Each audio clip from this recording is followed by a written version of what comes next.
Hello students, welcome to Learn with Ease. Today we are going to start with the second part of our class 10th science chapter 1, that is chemical reactions and equations.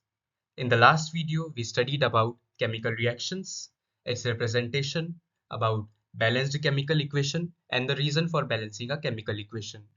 In this video we are going to study about the types of chemical equation. So as per your NCERT there are basically 6 types of chemical reactions: combination reaction, decomposition reaction, displacement reaction, double displacement reaction, oxidation reaction, and the last one is reduction reaction. In this video, we are going to cover the first two types of reactions, that is combination and decomposition reaction. So without any further ado, let's get started. Here we go. Combination reaction. Combination reaction, अब इस chapter में जो basically जो भी चीजों के नाम है ना, उन्हीं में उनका मीनिंग छुपा है. जैसे कि कॉम्बिनेशन रिएक्शन, क्या लग रहा है? नाम से ही पता चल रहा है कि कुछ कंबाइन हो रहा है. जैसा नाम वैसा काम. इसमें क्या होता है, कुछ चीजें कंबाइन होती है, जो कंबाइन होता है उसे रिएक्टेंट कहते हैं. रिएक्टेंट्स कंबाइन होते हैं और मिलकर एक प्रोडक्ट बनाते हैं. वही यहाँ पर डेफिनेशन में भी लिखा हुआ है, एक बार हम उसे पढ़ लेते हैं.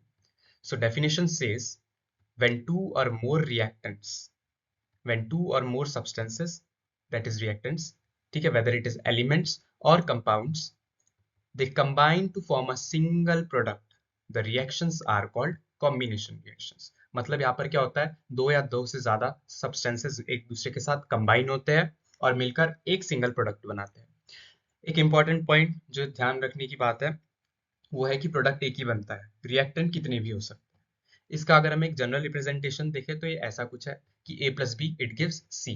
मतलब रिएक्टेंट कितने भी हो सकते हैं, दो से ज्यादा कितने भी, बट प्रोडक्ट जो होता है वो एक ही होता है. ठीक है, दो या दो से ज्यादा रिएक्टेंट्स एक दूसरे के साथ कंबाइन होते हैं और एक सिंगल प्रोडक्ट बनाते हैं. So this was chemical combination reaction. Examples of combination reactions as per your NCERT क्या क्या है? ये हमारा CaO, जिसे हम कहते हैं कैल्शियम ऑक्साइड.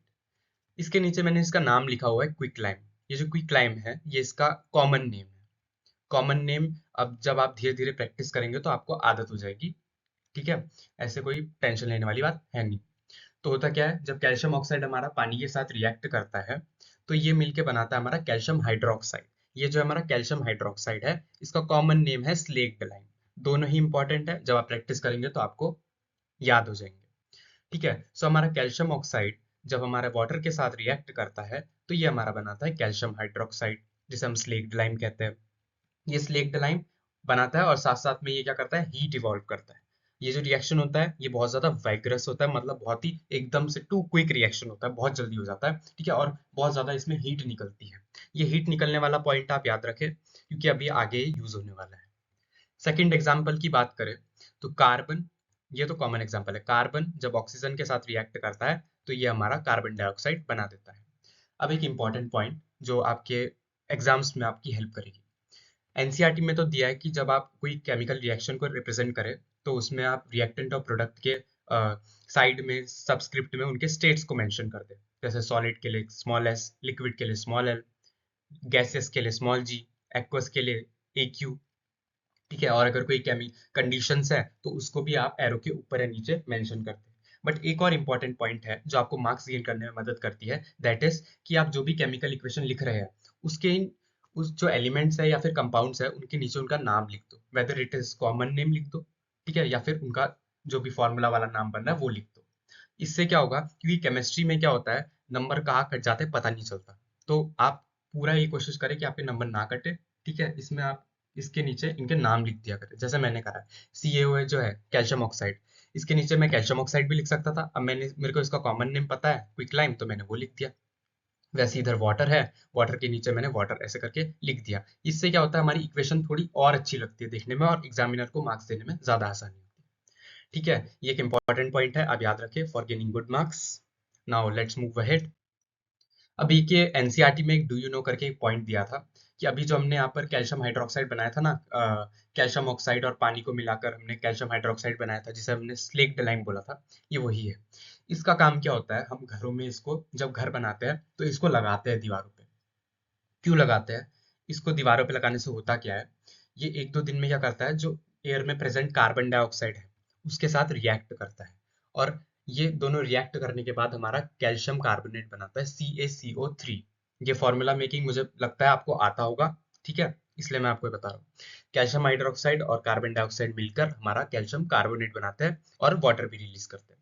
ये जो कैल्शियम कार्बोनेट होता है ये क्या करता है, घरों में एक शाइनी अपीयरेंस देता है घरों को, जो पुट्टी करना कहते हैं हम जिसे, इससे एक वाइट बिल्कुल एक चमक आती है, वो इस कैल्शियम कार्बोनेट के फॉर्मेशन की वजह से आती है। और ये कैसे बनता है, हमारा जो कैल्शियम हाइड्रोक्साइड है वो कार्बन डाइऑक्साइड के साथ रिएक्ट करता है और हमारा कैल्शियम कार्बोनेट बना देता है। एक और इम्पोर्टेंट पॉइंट उन्होंने वहां पर दिया हुआ है कि क्या है, जो हमारा मार्बल होता है, मार्बल का फॉर्मूला भी कैल्शियम कार्बोनेट होता है, ठीक है। ये ऐसे ही आप याद रख ले, क्या पता एमसीक्यू में पूछ सकता है, ठीक है, वैसे उतना है नहीं important. Now let's move ahead. Now exothermic reaction. अब हमने क्या देखा, अभी हमने जो कॉम्बिनेशन रिएक्शन था उसका अभी हमने एक एग्जांपल देखा कि कैल्शियम ऑक्साइड और जो हमारा पानी था, जब वो दोनों मिल रहे थे तो वो कैल्शियम हाइड्रोक्साइड बना रहे थे और हीट रिलीज कर रहे थे। तो ऐसे रिएक्शंस जिसमें मतलब रिएक्शन तो हो रहा है और साथ साथ ही हो रही हीट रिलीज हो रही है, ऐसे रिएक्शंस को हम बोलते हैं एक्सोथर्मिक रिएक्शंस।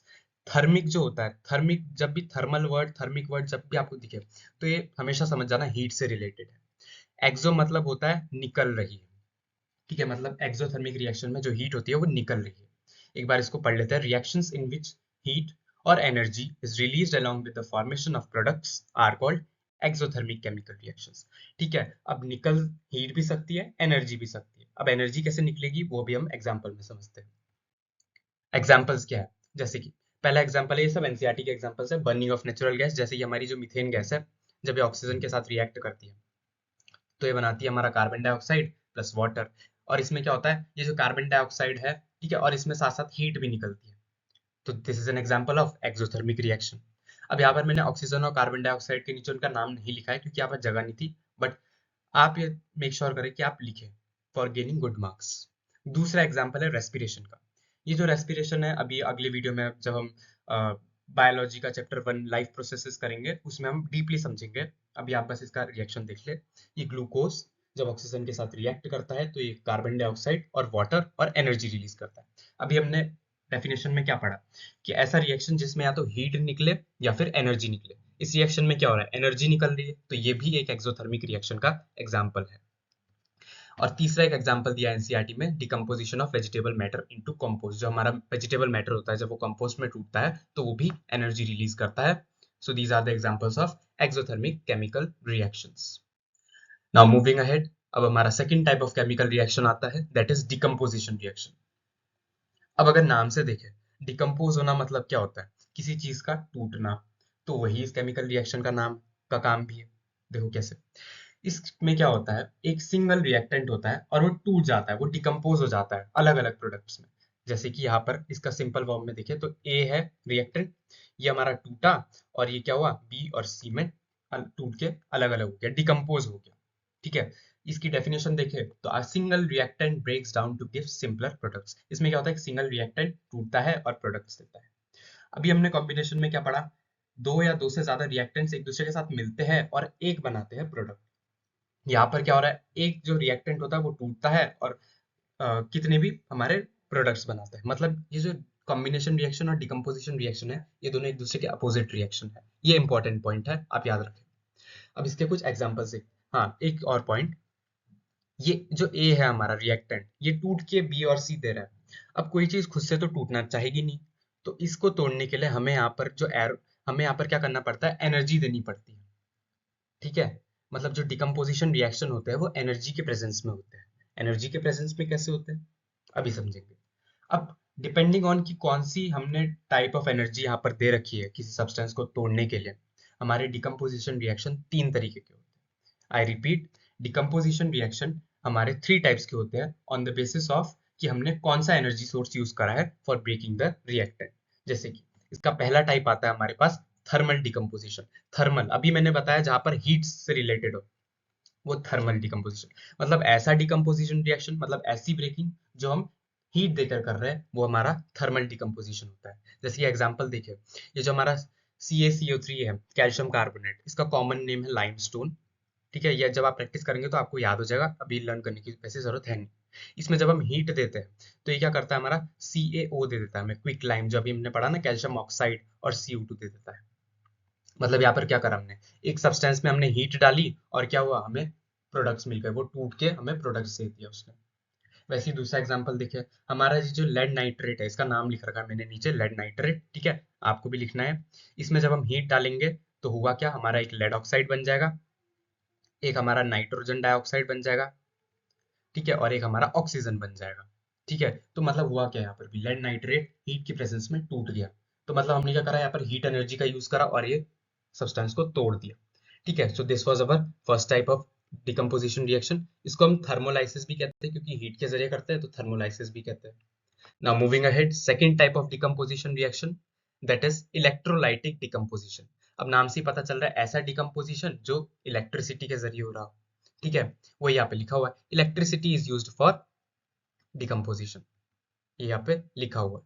ठीक है, एग्जाम्पल देखे तो जो हम वाटर होता है, वाटर में जब हम इलेक्ट्रिसिटी डालते हैं तो ये क्या करता है, हमारा हाइड्रोजन और ऑक्सीजन में टूट जाता है, डिकम्पोज हो जाता है। ठीक है, वाटर को तोड़ने के लिए हमने जो फॉर्म ऑफ एनर्जी यहाँ पर यूज करी वो है इलेक्ट्रिसिटी। ठीक है, इसलिए इस प्रोसेस को हम इलेक्ट्रोलाइसिस भी कहते हैं। ठीक है, ये एमसीक्यूज में आ सकता है। This was our second type of decomposition reaction. Now moving ahead, अब आता है हमारा third type of decomposition reaction, that is photolytic decomposition. Photo, अब कहीं पे अगर आपको ये वर्ड दिख जाए फोटो, फोटो का मतलब होता है हमेशा लाइट से रिलेटेड, मतलब ऐसा डिकम्पोजिशन जो हम लाइट की प्रेजेंस में कर रहे हैं। लाइट मतलब sunlight, base most of the cases में सनलाइट ही होता है। जैसे कि एनसीईआरटी के एग्जांपल में दिया है, जो हमारा ये AgCl होता है, जिसे हम सिल्वर क्लोराइड बोलते हैं, जब इसमें सनलाइट पड़ती है तो इस सिल्वर और क्लोरीन अलग अलग में टूट जाता है। ठीक है, सिल्वर अलग हो जाता है, क्लोरीन गैस जो होती है वो अलग उड़ जाती है।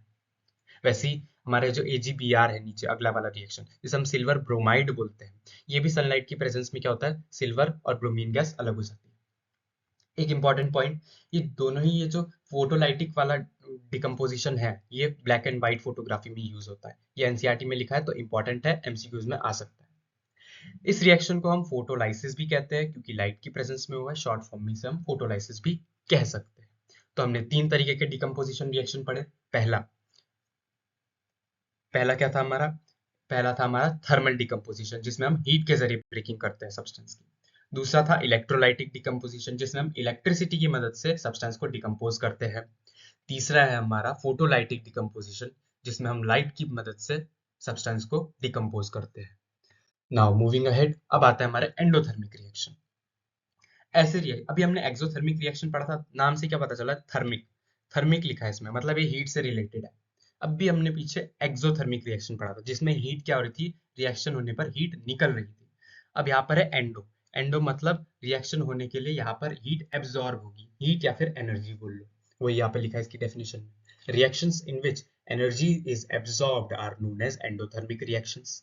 ठीक है, अब अभी हमने देखा पीछे डिकम्पोजिशन रिएक्शन जब हमने पढ़ा, उसमें हमने क्या देखा कि सब्सटेंस को डिकम्पोज करने के लिए या फिर उसे तोड़ने के लिए हमें क्या चाहिए होगा, एनर्जी चाहिए होगा, है ना, whether it is in the form of heat, light और इलेक्ट्रिसिटी, हमें एनर्जी चाहिए होगी। तो यही तो वो है ना, एंडोथर्मिक में भी तो अभी हम यही पढ़ रहे हैं कि ऐसे रिएक्शन जिसमें हम एनर्जी देते हैं और तब वो होते हैं, वो एंडोथर्मिक रिएक्शंस होते हैं।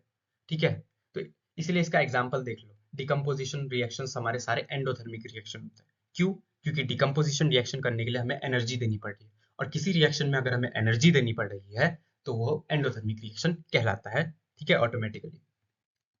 Now, this is a homework question for you. ये NCERT question है. A solution of a substance X is used for whitewashing. Name the substance X and write its formula. I hope आप ये कर लेंगे, मैंने अभी आपको समझाया है. ठीक है. Write the reaction of the substance X named in above, first above with water. ये भी मैंने अभी आपको पढ़ाया है. अब आप इसका आंसर मुझे कमेंट्स में दे दे. ठीक है. So that's all for today. Thank you. अगर आपको ये वीडियो पसंद आई हो तो make sure to like, subscribe and share. So that's all for the day. Thank you.